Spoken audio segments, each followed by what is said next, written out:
প্রিয় ছাত্রছাত্রীবৃন্দ, আমার চ্যানেলে তোমাদের সকলকে স্বাগত জানাই। আজকের যে প্রশ্নটি এনেছি সেটি বাঁকুড়া বিশ্ববিদ্যালয়ের রাষ্ট্রবিজ্ঞানের সেকেন্ড সেমিস্টার মেজর ও মাইনরের প্রশ্ন। এই প্রশ্নটি প্রথম থেকে শেষ পর্যন্ত দেখার সাথে সাথে আমার চ্যানেলে নতুন হয়ে থাকলে চ্যানেলটিকে সাবস্ক্রাইব করে দিও, সেই সঙ্গে অল নোটিফিকেশানটি অন করে রেখো। আর চ্যানেলটি একটু বেশি বেশি করে শেয়ার করে দিও পরীক্ষার সময় অন্যান্য ছেলেমেয়েরা যাতে এই প্রশ্ন ও উত্তরগুলো পেয়ে উপকৃত হতে পারে। চলো, আজকের প্রশ্ন হলো, সাম্প্রদায়িকতা বলতে তুমি কি বোঝো? ভারতীয় সমাজে সাম্প্রদায়িকতার কারণ ও প্রভাব আলোচনা করো। উত্তর দেখো। ভারত হলো একাধিক বিশ্বাস ও ধর্মের দেশ, যা প্রায়ই মানুষের মধ্যে হিংসা ও ঘৃণার দিকে পরিচালিত করে। যারা এই ধর্মীয় সহিংসতার অনুরাগী তারা ধর্মকে নৈতিক আদেশ হিসেবে বিবেচনা করে না, বরং তাদের রাজনৈতিক উচ্চাকাঙ্ক্ষা অনুসরণ করার জন্য এটিকে একটি উপায় এবং অস্ত্র হিসেবে ব্যবহার করে। সাম্প্রদায়িকতা মূলত সহিংসতার দিকে পরিচালিত করে, কারণ এটি পারস্পরিক ধর্মীয় বিদ্বেষের উপর ভিত্তি করে অগ্রসর হয়। সাম্প্রদায়িকতার কারণ: 1 নম্বর, নিহিত রাজনৈতিক স্বার্থ।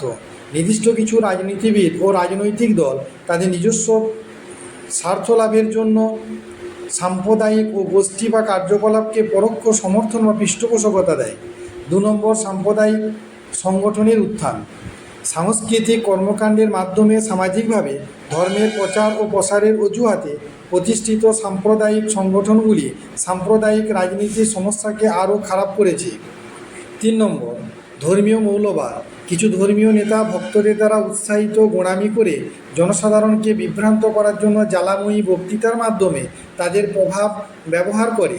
বিশেষ করে অজ্ঞ জনতা ধর্মীয় উচ্ছ্বাসে জড়িয়ে পড়ে এবং হিংসাত্মক আচরণে লিপ্ত হয়। 4 নম্বর, স্থানীয় সমস্যাগুলির রাজনীতিকরণ।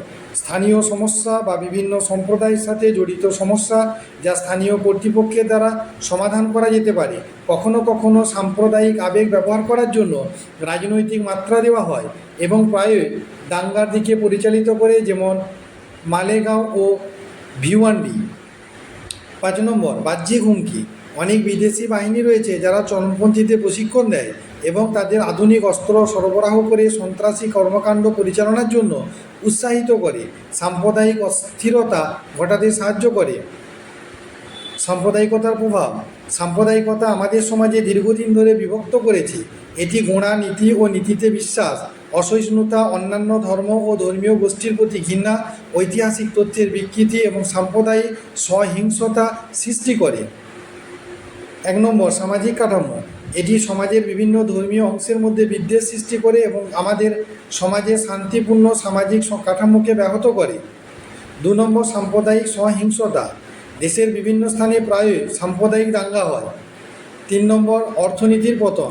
অর্থনৈতিক প্রবৃদ্ধি বা বৃদ্ধি কেবল শান্তি ও প্রশান্তির পরিবেশেই ঘটতে পারে।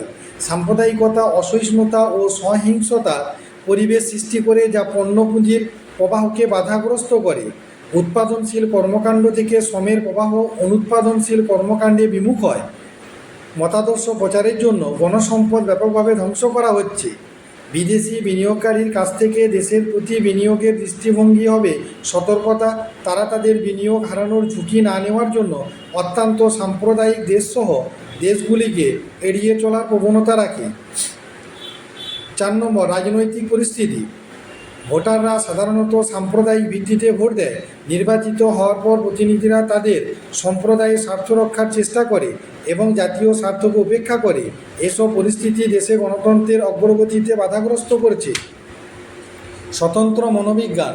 সমাজে প্রচলিত সাম্প্রদায়িকতার কারণে ব্যক্তিরা কখনোই শান্তিতে থাকে না এবং এই ধর্মীয় সংঘাতের ফলে ভারত তার আকর্ষণ হারায় বলে মনে হয়। উপসংহার: সাম্প্রদায়িকতার ক্ষতিকর প্রভাব সম্পর্কে জনসচেতনতা বাড়াতে হবে।